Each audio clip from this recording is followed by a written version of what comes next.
nome de Jesus, me coloco diante da tua presença, Senhor. Porque eu reconheço que sim, o Senhor não posso fazer nada. Eu reconheço que eu preciso do Senhor. Eu reconheço que eu sou dependente do Senhor. Peço que o Senhor tenha misericórdia da minha vida. Que o Senhor me use neste momento para a glória do teu nome. Te agradeço, Pai, em nome de Jesus. Por favor, podem colocar a apresentação que eu preparei aqui, para nós estarmos ministrando a palavra. Em nome de Jesus. Amém. Então, pode ir para o próximo slide, por favor. Antes de eu entrar na palavra propriamente dita, né? Tem muita gente que não sabe, mas eu nasci no município de Açu, no estado do Rio Grande do Norte, região nordeste do Brasil. E eu não nasci em um hospital, eu nasci em casa. Inclusive, o meu nascimento ele foi assistido ali por uma parteira, né? E o chão da nossa casa lá é um chão de barro batido. As paredes também eram rebocadas de barro. E lá no sítio onde a gente morava não tinha energia elétrica. E à noite a iluminação era feita com a lamparina, que é um tipo de lâmpada a óleo. Alguns usavam querosene também, para iluminar o ambiente da nossa casa ali. E aquela lâmpada, até que ela iluminava bem, sabe? Enquanto havia óleo no reservatório. Mas quando o óleo ele começava a acabar, a luz ela não acabava de uma vez, né? Ela começava a fraquejar, ficava ali tremulando, oscilando, até que ela sumisse completamente, se não fosse reposto o óleo ali naquela lamparina. E diferente da visão que eu poderia ter tido quando eu era criança ali, hoje eu entendo perfeitamente que não era a chama que se mantinha por si só, mas era o óleo que mantinha a chama acesa. E irmãos, aqui eu quero dizer que espiritualmente isso é algo muito profundo. Há muitos crentes que ainda têm alguma chama acesa, mas o óleo está acabando, ou pior, já acabou. Já não oram mais como antes, já não jejuam mais como antes, já não choram mais, já não se quebrantam mais diante da presença de Deus como antes. Já não tem mais aquela sede por Deus como antes. E por isso, já não tem mais aquela sensibilidade espiritual ao Espírito de Deus como antes. Na verdade, estão vivendo do fogo de ontem, da experiência do passado, do culto de meses atrás ou até de anos atrás. Sabe, um tipo de saudosismo espiritual. Para muitos, a chama ainda está lá, mas está fraquejando. E o perigo, meus irmãos, é que luz e chama sem óleo não vai durar, vai apagar. E hoje o Espírito Santo, ele está nos chamando, não apenas para que a gente tenha luz por fora, de uma forma exterior, na aparência, mas óleo por dentro. Quer dizer, vida verdadeira no seu interior, na essência, uma vida de verdadeira intimidade com Deus. E a Bíblia nos mostra que para haver vida cristã verdadeira, não basta ter aparência, ter alguma emoção ou praticar um hábito religioso. Muita gente vai às igrejas aos domingos, carrega uma Bíblia, canta louvores e até tem cargos na igreja, mas não é mais guiada pelo Espírito Santo de Deus. São pessoas dirigidas pela carne, pelos sentimentos, pela razão humana ou pela sua própria vontade. Mas o verdadeiro cristianismo, ele não nasce do esforço humano. Ele nasce do Espírito. Próximo slide, por favor. E aqui eu quero entrar no texto bíblico para a palavra de hoje, deste tema que eu quero meditar com vocês, cujo título é, pode passar o próximo slide, até Cristo ser formado em nós. E o nosso texto-chave está em Gálatas capítulo 4, versículo 19, que diz: meus filhinhos, por quem de novo sinto as dores de parto, até Cristo ser formado em vós. Paulo aqui nesse texto, ele não estava dizendo, até vocês ficarem mais religiosos, ou até vocês saberem mais da Bíblia, ou até vocês ficarem mais comportadinhos. Não, ele dizia, o alvo da vida cristã é Cristo ser formado em vocês, é Cristo ser visível em vocês. E quando a Bíblia fala de Cristo ser formado em nós, ela está dizendo que ele deve ser formado em todo o nosso ser, no nosso espírito, na nossa alma e no nosso corpo. Próximo slide. No nosso espírito, que é o lugar onde nós podemos discernir a voz de Deus. Na nossa alma, que é onde estão as nossas emoções, pensamentos e vontades. No nosso corpo, que é onde as nossas escolhas se tornam evidência da nossa fé. Meus irmãos, Deus, ele não quer apenas nos fazer uma visita. Deus quer habitar em você.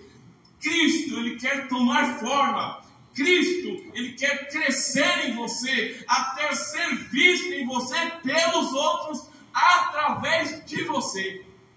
E isso só é possível com o óleo do seu interior, sendo alguém que se mantém cheio do Espírito Santo. Por quê? Somente por uma vida no altar, através de uma vida em total dependência do Espírito, é que isso é possível. Então, hoje, nós vamos buscar entender melhor, segundo o que nos diz, o que nos ensina a Bíblia, como Deus opera esse processo. Para que Cristo seja formado em nós, precisamos compreender quem nós somos. Porque Deus, ele não quer transformar apenas uma parte do nosso ser. Deus, ele quer transformar o ser humano por completo. Deus deseja santificar o ser humano por inteiro. Próximo, por favor. 1 Tessalonicenses 5:23 diz o seguinte: e o mesmo Deus de paz vos santifique em tudo, e o vosso espírito, alma e corpo sejam guardados irrepreensíveis até a vinda de Jesus Cristo. Ou seja, ele quer cuidar de tudo que você é, não só do que você mostra, mas também do que você pensa, não só do que você faz, mas do que você deseja, não só do que você fala, mas do que você pensa e o que você vê, até mesmo quando você está sozinho, de quem você é, quando ninguém está vendo. Quem é você? Quando você está sozinho no quarto, quando ninguém está te vendo. Então, antes de falarmos sobre santificação, sobre armas espirituais, sobre avivamento e profundidade com Deus, que é o resultado do processo de Cristo ser formado em nós, precisamos entender quem nós somos. Precisamos entender como nós somos constituídos. Então, nós precisamos entender que há uma diferença profunda entre viver uma religião e viver uma vida no Espírito. Afinal, é o Espírito quem convence, transforma e guia o homem e a mulher de Deus. Sem ele, tudo se torna pesado, cansativo, vazio e frustrante. Mas quando ele dirige, meus irmãos, a leveza, propósito, poder e unção para viver uma vida verdadeiramente transformada e abundante. Próximo. Não por força, nem por violência, mas pelo meu Espírito, diz o Senhor dos Exércitos. Zacarias capítulo 4, versículo 6. Então precisamos entender que em uma vida cristã verdadeira, não é o homem quem manda, mas é o Espírito quem governa.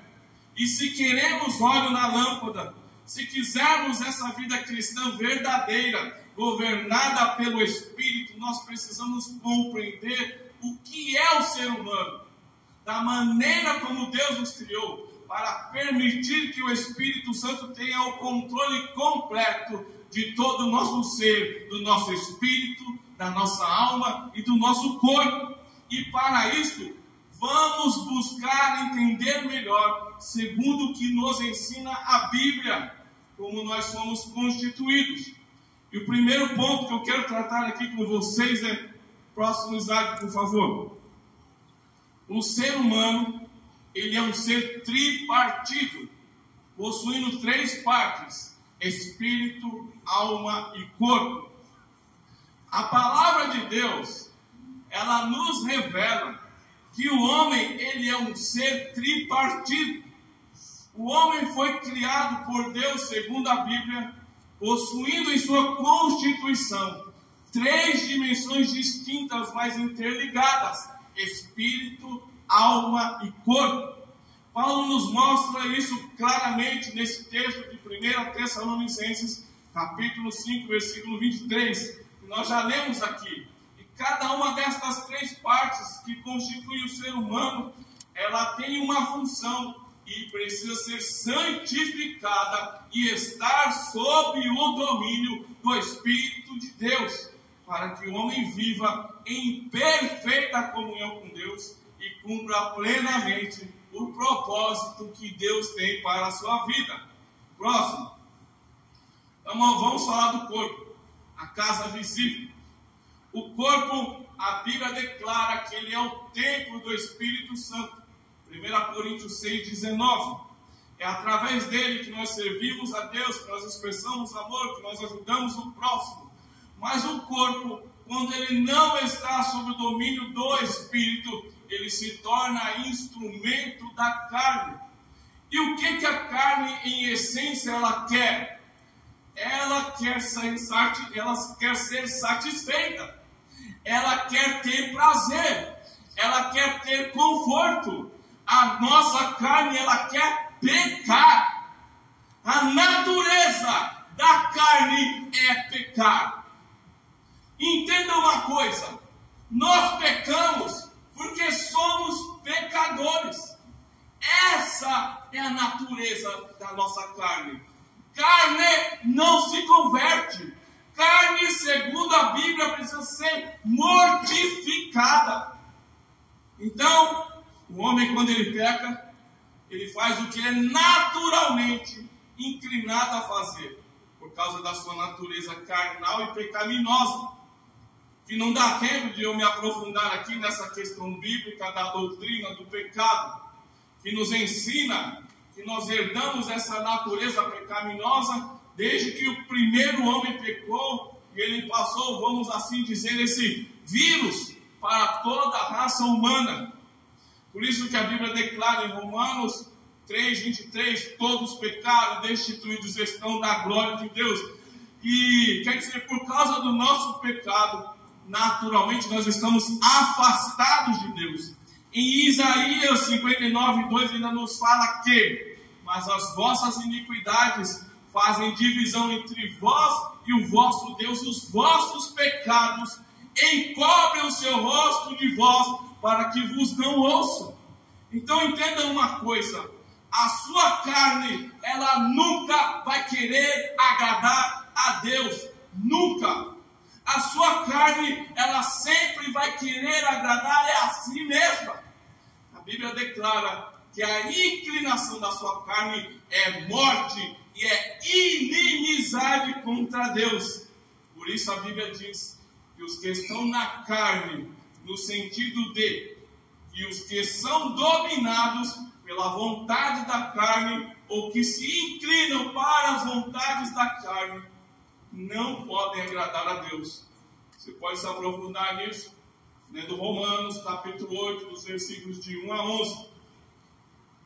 Irmãos, quando é hora de orar, a sua carne vai dizer para você: eu quero é dormir. Quer dizer, ela fica com sono, ela se irrita quando é hora de orar e de buscar a Deus.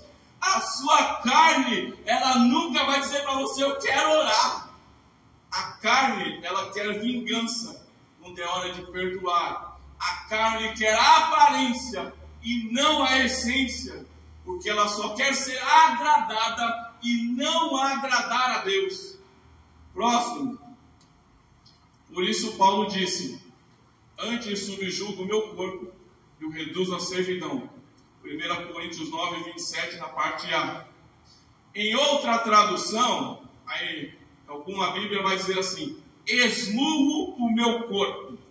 E o sentido literal deste texto, no original grego, é o seguinte: eu submeto o meu corpo a severas disciplinas, tipo jejum e oração. Então, meu irmão, não pense que orar e jejuar é algo fácil. A nossa carne, ela não quer fazer essas coisas. Então Paulo diz: eu esmurro o meu corpo, eu submeto o meu corpo a severas disciplinas. Para quê? Por quê? Será que Paulo, por algum acaso, ele gostava de sofrer? Não. Então, vamos observar na continuação do versículo e para ver para que e o porquê que Paulo fazia isso. Próximo. Para que, pregando aos outros, não venha eu de alguma maneira a ficar reprovado. Então Paulo, ele entendia que o corpo, isto é, que as vontades da sua carne, elas precisam ser submetidas à cruz de Cristo. Não é o corpo ou a carne que deve mandar na sua vida, mas é o Espírito quem deve dominar. Então, quando o Espírito Santo, ele governa o seu corpo e ele tem domínio sobre a sua carne, você aprende a dizer não àquilo que entristece a Deus. Você, pelo poder do Espírito, se disciplina, começa a controlar o que fala, o que vê, o que come, o que ouve, com quem e até a forma como você se relaciona com outra pessoa. A sua vida de santidade diante de Deus começa nas suas pequenas decisões diárias. Aí cabe aqui uma pequena reflexão que você pode estar perguntando aí para você mesmo. Se pergunte aí agora: eu estou vivendo uma vida para agradar a Deus ou para agradar a minha carne? Próximo. Vamos falar da alma, sede da vontade, da emoção e da razão. A alma, podemos dizer que ela é o centro das decisões. É nela que está a mente ou a razão, as emoções e a vontade. É onde nós sentimos alegria, tristeza, raiva, medo, amor e dúvida. Por isso, por causa de todos esses sentimentos que brotam da alma, muitos vivem dirigidos pela alma e não pelo Espírito. Tomam decisões pelo que sentem e não pelo que Deus nos diz na sua palavra. Agem por impulso e depois acabam colhendo dor, sofrimento, remorso, arrependimento, frustração, ansiedade e até depressão. Mas a alma, ela precisa ser tratada, ser curada e ser transformada pela palavra. Próximo. Romanos 12, 2 declara: e não vos conformeis com este mundo, mas transformai-vos pela renovação da vossa mente. Na Bíblia, nós vemos que Elias, ele foi um profeta que ele experimentou na sua vida obras e sinais poderosos da parte de Deus. Elias, ele era um homem que ele orava e o fogo descia. Mas em 1 Reis, capítulo 19, nós vemos que ele ficou dominado pela alma. Ele teve medo, ele fugiu, ele teve até sintomas de depressão, porque ele desejou a própria morte. E nós vemos ali que Deus não o abandonou, mas ele o tratou para o curar. Ele alimentou o seu corpo, falou ao seu coração e restaurou o seu espírito. E assim que Deus faz conosco, Ele cuida, traz cura para o nosso corpo, por meio de milagres, por meio de curas divinas, por meio da ciência, porque quem dá sabedoria ao homem é o próprio Deus. Então você pode, não tem problema nenhum você ir no médico, se tratar. Irmão, se tem alguma doença, não deixe de ir no médico, porque Deus levanta esses homens também para nos ajudar. Vocês creem nisso? Amém. E Ele também sara e cura a nossa alma e reacende em nós o fogo no Espírito. Sabe, meu querido irmão, minha querida irmã, Deus quer curar suas emoções feridas. Deus quer libertar a sua mente de toda a ansiedade e alinhar a sua vontade à vontade dEle nesta manhã. Mas isso só acontece quando você permite que o Espírito Santo, pelo poder da sua palavra, renove a sua mente e tenha o controle da sua alma. Próximo, vamos falar do Espírito, o lugar da comunhão com Deus. O Espírito, o nosso espírito humano, ele é o centro da comunhão com Deus. É o lugar onde nós nos relacionamos com Deus da forma mais profunda possível. É no seu espírito que o homem tem comunhão e se conecta com o sobrenatural de Deus. Antes da conversão, o nosso espírito ele estava morto por causa do pecado, conforme Efésios capítulo 2, versículo 1. Mas quando o Espírito Santo ele entra, ele nos vivifica, ele nos faz nascer de novo, conforme João 3,6.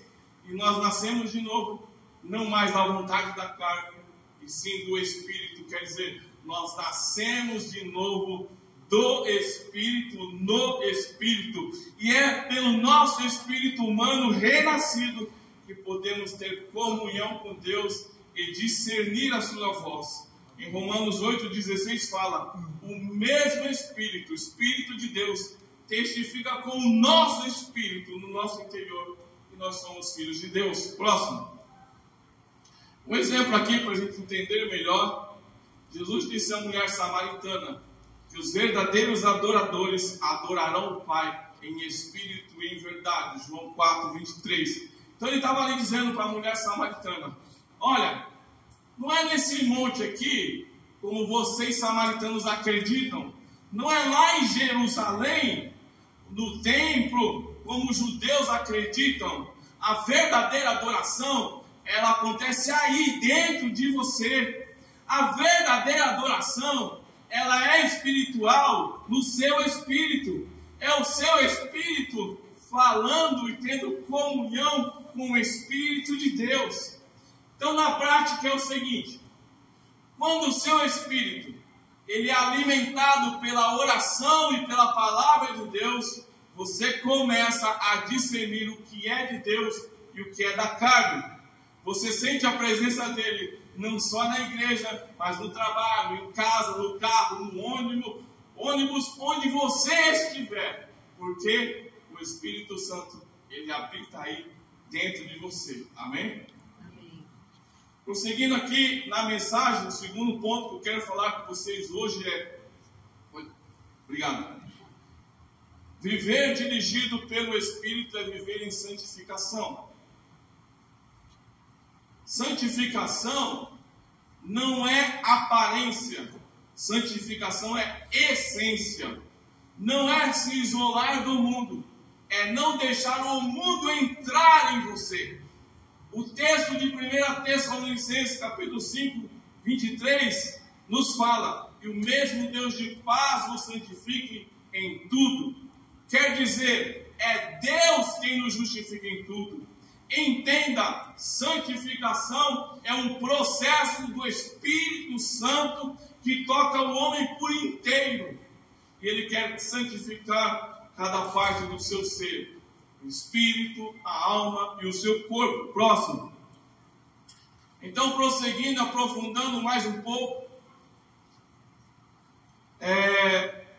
vamos falar de cada uma dessas partes. Começar pela santificação do Espírito, separados para Deus.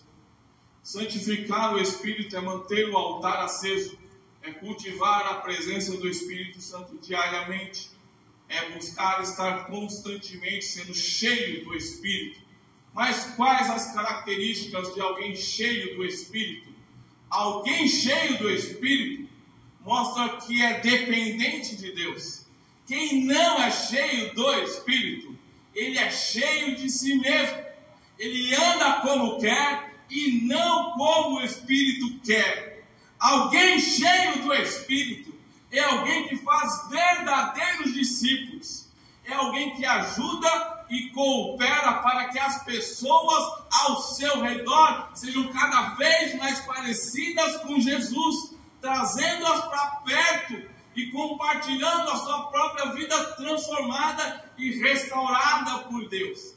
Alguém cheio do Espírito é alguém que anda em santidade, obediência, permanecendo fiel a Deus e aos seus mandamentos. Trazendo um exemplo aqui, na Bíblia nós vemos que José, mesmo ele estando longe de casa, ele manteve o seu próprio espírito humano santo, isto é, separado para Deus. Então, lá no Egito, mesmo sozinho, estava longe da família, porque tinha sido vendido pelos seus próprios irmãos ali por inveja, como um escravo. Quer dizer, mesmo sozinho e abandonado em terra estrangeira, ele permaneceu fiel a Deus em tudo. E até mesmo naquela ocasião em que a mulher de Potifar pôs os olhos em José e quis ter um caso com ele para o tentar, ele respondeu para ela: como, pois, faria eu tamanha maldade e pecaria contra Deus? Gênesis 39, 9. Então José, ele vivia sob a consciência constante de que a presença de Deus estava com ele. E então José, ele perseverou em viver uma vida que não importasse as circunstâncias, acontecesse o que acontecesse, ele viveria para agradar a Deus e não a si mesmo. Isso é ser santificado no Espírito. Então, entenda uma coisa: você pode estar ali sozinho, em alguns momentos, pensa que ninguém está vendo, mas o Espírito Santo está aí com você. Ninguém está vendo, mas ele está vendo. Está vendo? A santificação no Espírito começa quando você teme entristecer a presença do Espírito que habita dentro de você. Próximo. Vamos falar da santificação da alma. Renovar a mente, curar as emoções. A alma é um campo de batalha. Outras pessoas estão na igreja, mas com a mente presa em mágoas, decepções, falta de perdão, orgulho, inveja e pensamentos destrutivos. Santificar a alma é entregar os pensamentos ao Espírito. Em 2 Coríntios 10, 5 vai dizer: e levando cativo todo o entendimento à obediência de Cristo. Nós vemos na Bíblia que Pedro, ele amava Jesus, mas quando ele ouviu que o seu mestre ia ser morto, ele respondeu para ele com a alma.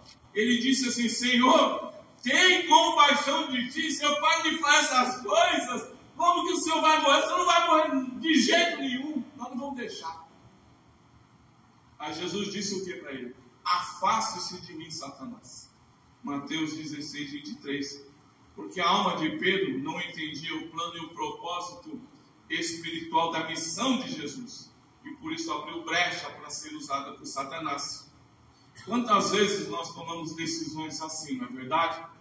baseadas na alma, baseadas nas nossas emoções. Queremos até o que parece ser bom, mas na verdade não é o que Deus quer para nós. Santificar a alma é deixar o Espírito Santo nos ensinar para que passemos a pensar com a mente de Cristo, para sermos transformados pela renovação da nossa mente em obediência à palavra de Deus. Próximo. Santificação do corpo, instrumento de justiça. O corpo deve glorificar a Deus. Romanos 12:1 diz: apresentai os vossos corpos como sacrifício vivo, santo e agradável a Deus. Na Bíblia nós vemos que Daniel e os seus amigos, eles foram levados em cativeiro para a Babilônia. E o rei lá na Babilônia, ele ofereceu para eles ali a comida do palácio. Mas Daniel, ele viu que aquela comida não tinha a ver com o que Deus tinha ordenado para eles como judeus. Então ele decidiu firmemente não se contaminar com aqueles alimentos. Daniel capítulo 1, versículo 8. E ele santificou o próprio corpo pela obediência aos mandamentos de Deus ali. E Deus honrou ele com essa obediência. E honrou ele com sabedoria e dons espirituais. Próximo. Santificar o corpo é dizer não à impureza, ao vício, à preguiça, ao desleixo. Próximo. Santificar o corpo é também cuidar da sua saúde física, dar o devido descanso quando necessário, dormir bem, cuidar da sua aparência física com dignidade, não por vaidade, mas por zelo, pois nós não podemos esquecer que o nosso corpo, ele é o templo do Espírito Santo, e temos que zelar dele, temos que cuidar dele, da saúde até da aparência do nosso corpo, sem contudo o idolatrar, mas cuidar bem sim do nosso corpo, porque ele é o templo do Espírito Santo. Outro ponto que quero tratar com vocês, pode prosseguir, é o seguinte: depender de Deus é viver em quebrantamento. O Espírito Santo, ele só governa corações quebrantados. Por quê? Porque corações orgulhosos e cheios de si não tem espaço para ele. Os sacrifícios que agradam a Deus são um espírito quebrantado, um coração quebrantado e contrito. Ó Deus, não desprezarás. Salmo 51:17. Perto está o Senhor dos que têm o coração quebrantado e salva os contritos de espírito. Salmo 34:18. Próximo. Nós vemos na Bíblia que Davi, ele, mesmo sendo rei, ele se humilhou e se quebrantou diante de Deus, dizendo o seguinte: cria em mim, ó Deus, um coração puro e renova em mim um espírito reto. Salmo 51:10. Então entenda uma coisa: Deus, ele não quer, ele não exige de nós perfeição absoluta. O que Deus quer de nós é dependência, que a gente aprenda a depender dele em tudo, porque ele é que será perfeito em nós. Nós nunca seremos perfeitos, mas a perfeição dele nos constrange a andarmos em obediência ao que ele quer para nós. Você pode ter dons, talentos, títulos, mas se o seu coração não é um coração quebrantado, então o seu coração é um coração orgulhoso. E um coração cheio de orgulho, vaidade e justiça própria não é um coração que alegra o espírito, mas sim que o entristece. Mas quando há em nós verdadeiro arrependimento e quebrantamento, e nós nos quebrantamos diante de Deus, sabe? Você chora diante de Deus, você se derrama, se derrete diante de Deus, sendo ajudados ali pelo Espírito Santo. Você pode ter certeza de uma coisa: o céu vai parar para te ouvir e se mover a seu favor. O Espírito Santo, ele é atraído por quem reconhece: Senhor, sem ti eu nada posso fazer. Nada. Próximo. Vamos falar das armas espirituais do cristão. Queridos irmãos, a vida cristã não é algo neutro. Há uma batalha constante entre luz e trevas pela sua vida espiritual. Existe um mundo espiritual real, invisível, mas ativo. Nós estamos inseridos nele e somos constantemente influenciados por ele. Há um sistema mundano tentando moldar os nossos pensamentos. Há uma carne tentando governar nossos desejos. Há um inimigo tentando e trabalhando a todo custo nos destruir. Mas glória a Deus, porque Deus ele não nos deixou vulneráveis. Ele colocou em nossas mãos, à nossa disposição, armas espirituais poderosas para vencer em cada fronte de batalha. Eu quero focar somente em 3 aqui hoje, com vocês. Armas para o espírito, oração. Arma para a alma, palavra. Arma para o corpo, jejum. Essas 3 armas, podemos dizer que elas não são opcionais. Elas são necessárias para quem realmente deseja permanecer firme. Próximo. Então vamos falar da oração, o oxigênio da vida espiritual. Efésios 6,18 diz o seguinte: orando em todo o tempo. Orando quando? De vez em quando?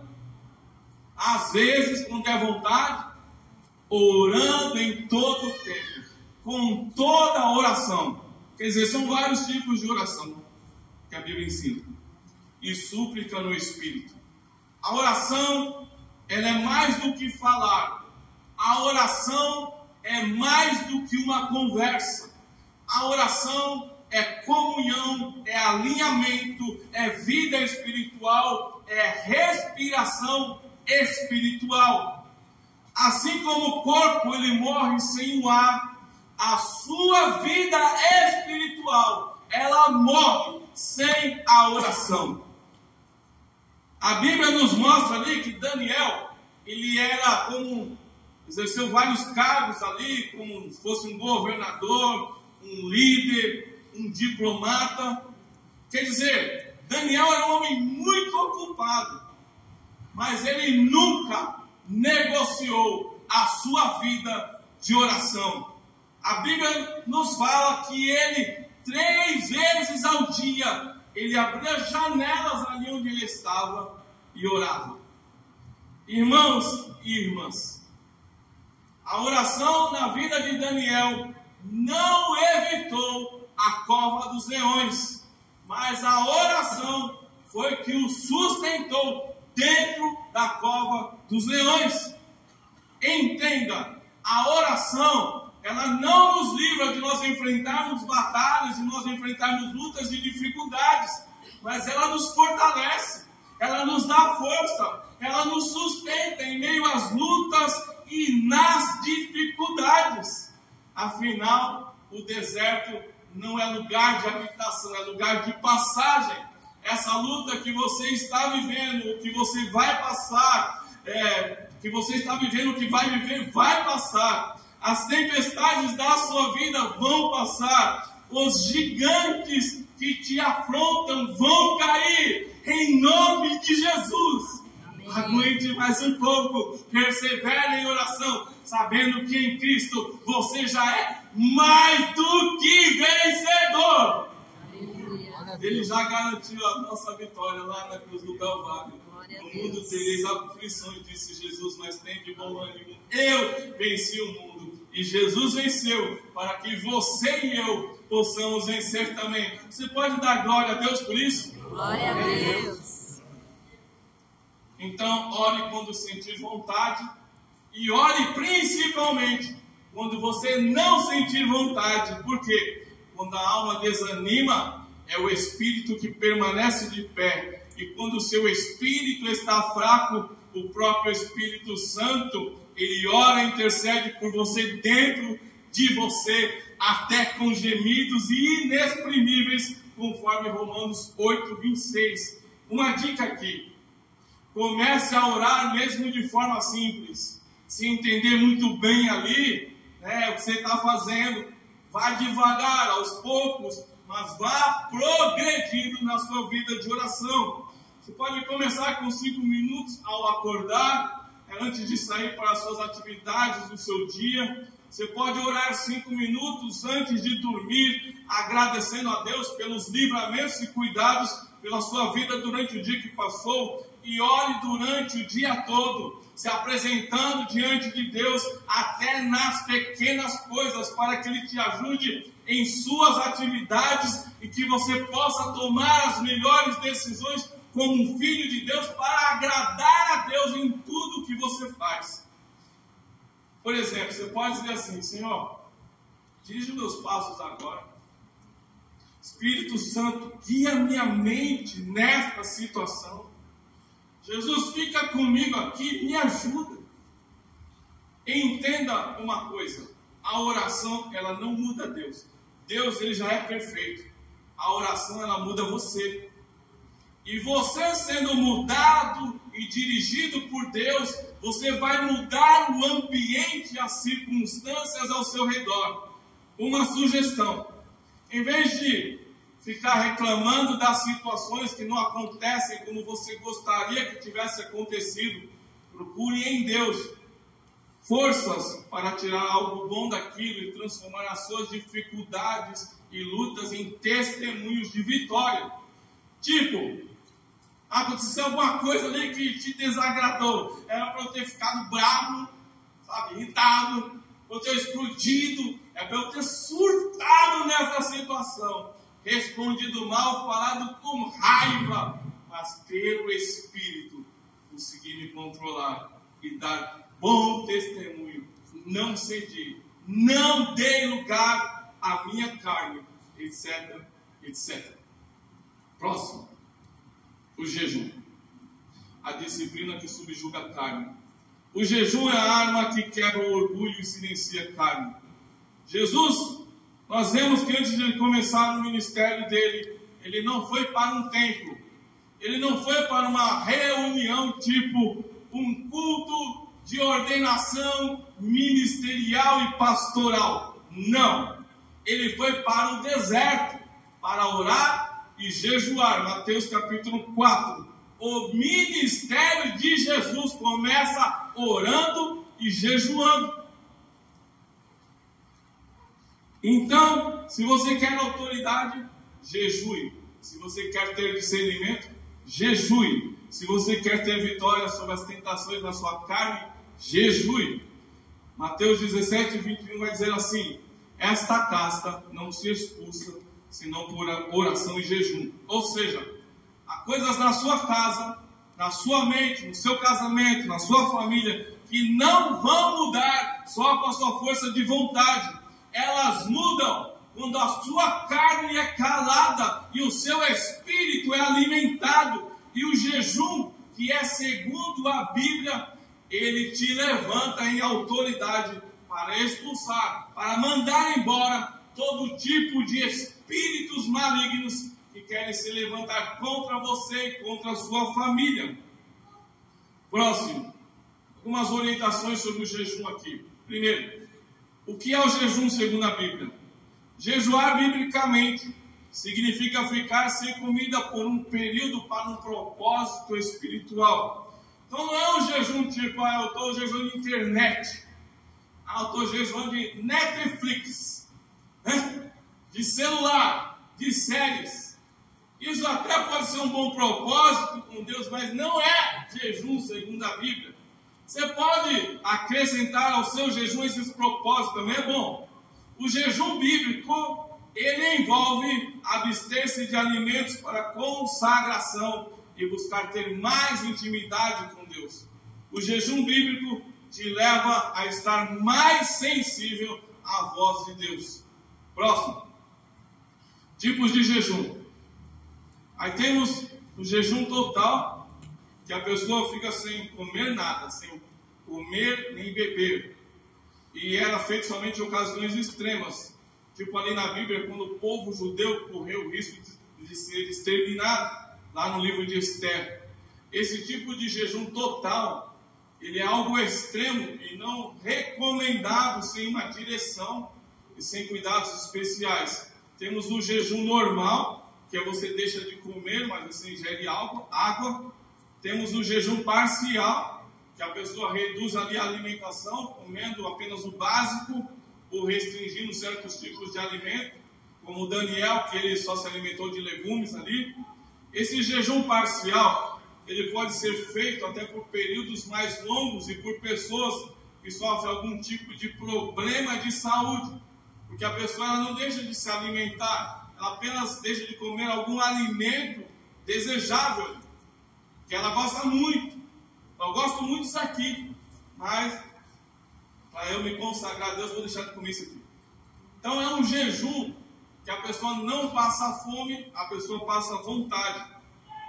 E no jejum parcial, a pessoa pode também pular uma ou duas refeições próximas. O que fazer durante o jejum? Então, dedique tempo. Próximo. Obrigado. Então, dedique tempo para ler a palavra, meditar nas escrituras, orar com mais profundidade. Como exemplo, você pode pegar o livro dos Salmos, meditar nos Salmos, orar em cima do livro de Salmos. Se você quer aprender a orar, ore em Salmos. Salmos é um livro que nós vemos os homens se derramar diante de Deus. O principal objetivo ao jejuar tem que ser sempre de buscar a Deus. Você pode acrescentar outros objetivos secundários e perdidos ali durante o jejum, mas o primeiro e principal deve ser sempre o de buscar mais a Deus, de ter mais intimidade com Ele e estar mais sensível à voz de Deus. Uma pergunta prática de reflexão que nós temos que fazer para nós mesmos em cima deste ponto é o seguinte: quem está governando a minha vida? A carne ou o Espírito? Quando você jejua, você está dizendo: Espírito Santo, controla a minha vida. E eu não quero ser guiado pela carne, eu quero ser guiado pelo Senhor. Próximo. A palavra, espada, alimento e direção. Salmo 119, verso 105 vai dizer: lâmpada para os meus pés, a tua palavra é luz para o meu caminho. A palavra, ela alimenta o espírito, ela cura a alma, ela protege a mente, ela nos dá discernimento, ela revela o coração de Deus. Sem a palavra, o crente perde direção, fica vulnerável à mentira, ele é guiado pela emoção.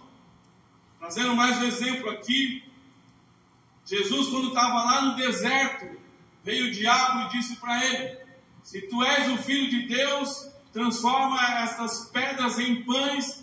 Aí Jesus responde para ele o seguinte: está escrito. Então ali no deserto, Jesus ele sofreu 3 tentações, 3 ataques, 3 vezes. Jesus venceu esses ataques do diabo respondendo: está escrito. Então a vitória espiritual, ela não vem pela força da nossa voz, ela não vem mas ela vem pela força e pelo poder da palavra de Deus. Então leia a Bíblia diariamente, nem que seja um versículo, mas leia com atenção, buscando aplicar a palavra em sua vida. Ao ler ali a palavra, faz algumas perguntas: o que Deus está falando aqui?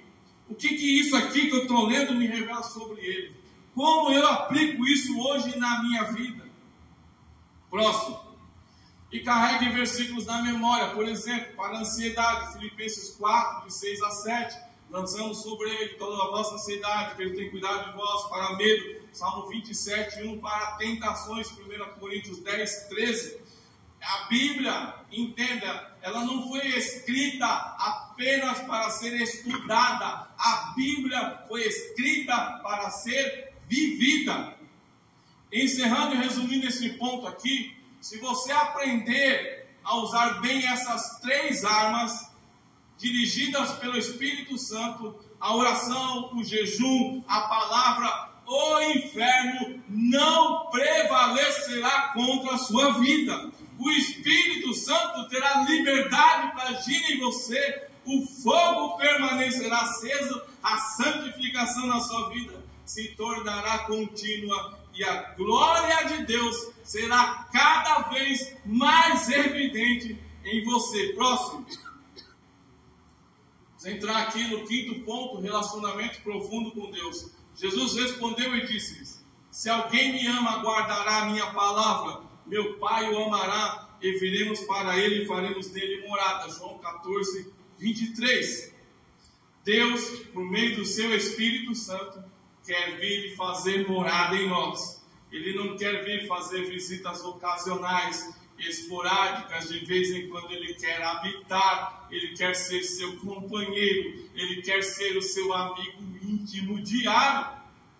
Relacionamento com Deus não é uma emoção de domingo, é comunhão constante diariamente, é ouvi-lo na madrugada, é sentir a sua presença no trânsito, é perceber a sua voz te orientando até nas pequenas coisas do dia a dia. Próximo. Em Gênesis 5:24 vai dizer: e andou Enoque com Deus, e não se viu mais, porquanto Deus para si o tomou. Quem anda com Deus desaparece para o mundo e aparece para o céu. Então busque mais que experiências, busque relacionamento, intimidade com Deus, busque mais que bênçãos, busque o abençoador, busque mais que dons, busque o doador. Próximo. Eu quero pedir que o Ministério do Louvor pode subir para nos ajudar. Já estou terminando aqui. Nós vamos orar sobre essa palavra.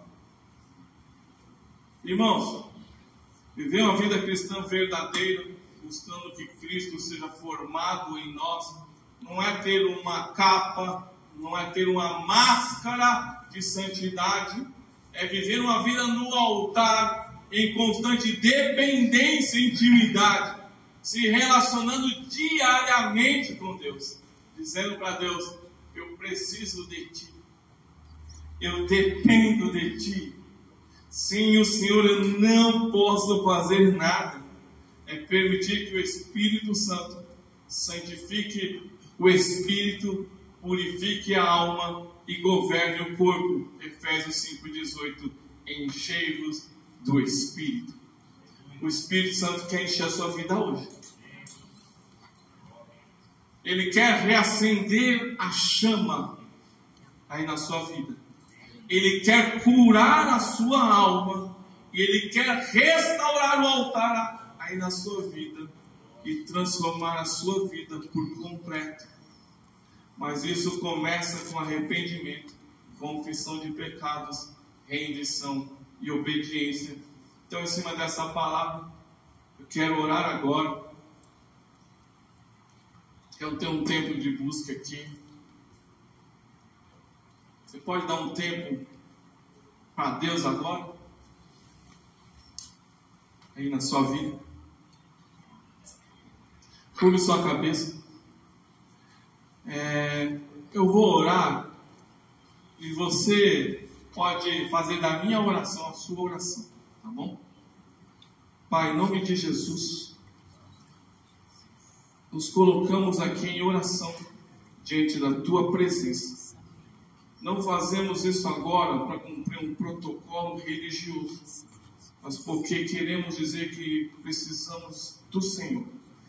Nós queremos te dizer que nós reconhecemos que muitas vezes tentamos viver pela força do nosso braço, confiando em nós mesmos, tentando controlar, resolver, decidir segundo a nossa vontade. Mas hoje nós queremos te dizer agora, por Tua graça e misericórdia, nos ajude, porque reconhecemos que sem o Senhor nós não podemos fazer nada. Espírito Santo, toma o controle de todo o nosso ser, de todo o nosso espírito, alma e corpo. Toca no mais profundo da nossa alma, lá onde ninguém vê as nossas feridas, os nossos traumas, mágoas e decepções. Cura as feridas de almas aqui nesta manhã, meu Deus.